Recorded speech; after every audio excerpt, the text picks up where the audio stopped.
आणि मोठे केल्यानंतर तौर आला. तौर आल्यानंतर त्याला काय झालं, आंबे लागले, कैऱ्या लागल्या आणि आता पाडाला आला आंबे. आणि पाडाला आलेल्या आंब्या बरोबर तू काय करतोय, पाडाला आलेले बरोबर तेवढे आंबे घेतोय आणि घरी निघून जातोय. म्हणजे हा काय करतोय, रोज चोरून घेऊन जातोय. मी एवढं लहानाचं मोठं केलं झाड आणि हा काय करतोय, घेऊन जातोय. राग आला आणि राग आल्याबरोबर त्या मालकाने काय केलं, त्या झाडाच्या साईडला लपून बसले. लपून बसल्याबरोबर म्हणजे आज याला काय करायचं, पकडायचं.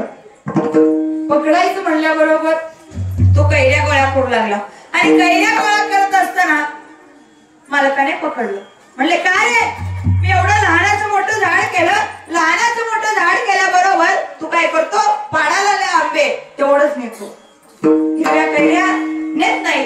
मग म्हणले तू का माझ्या झाडाची चोरी करतो, का आंबे माझे चोरून नेतो. म्हणले चल तुझ्या बापाकडे. काय म्हणले, चल तुझ्या बापाकडे. म्हणल्याबरोबर ते म्हणले काय करायचंय, काय म्हणले काय करायचंय बापाकडे जायला.